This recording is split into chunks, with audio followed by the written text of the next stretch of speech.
So the Bureau XCOM Declassified is the origin story set in 1962 North America, essentially setting the tone for the nexus, that flashpoint where XCOM comes into being. And this all starts from a very clandestine group formed by JFK and his group of CIA agents formed the Bureau, but very quickly, based on an alien invasion, they realign themselves and take on an alien threat head-on in North America.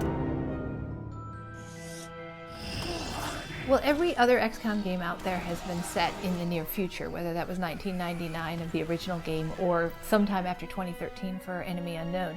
For our game, we decided to take a look in the past, to go back to tell a story that hadn't been told yet in the XCOM universe, which was what series of events could have happened to make an organization like the full-fledged XCOM that we all know and love even possible. The things that we feel that really differentiate the product start with the tone and the setting, right? Like we've got this really rich and unique, juxtaposition of the sort of the 1960s as we know it versus the current interpretation in modern technology and alien threat. You don't see a lot of that when you refer to old 50s movies. Usually you see UFOs hanging on a string. You're coming off of this decade of the 50s where your average guy could work 40 hours a week and have 2 cars and a nice house.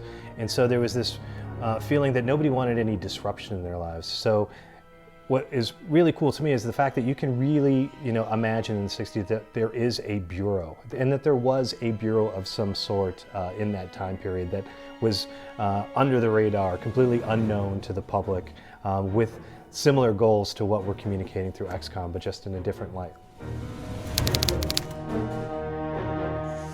Well, over the course of development, we started in first person, and then we kept iterating towards trying to make sure that the parts of the game that were working better and better, and the parts of the game that weren't working, we were willing to change.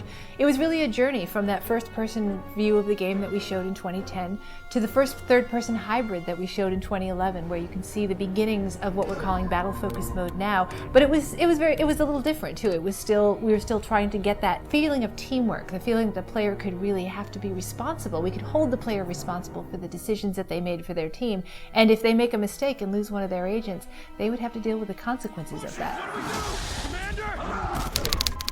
The integration of permadeath, right? The seriousness of your consequences and your actions, and how that can actually impact your gaming experience for not just for the moment, but for a long duration of time.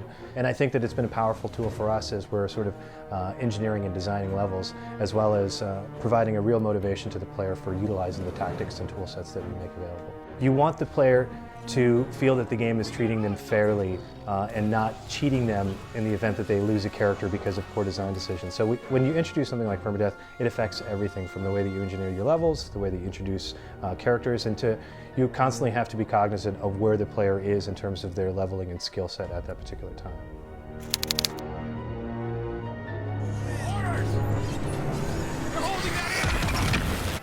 XCOM is a game that requires skill. It requires a player to bring their they're going to be outnumbered on the battlefield. The tech that the outsiders bring is going to be far superior to anything that your team has ever seen, until you, of course, take it and use it against them.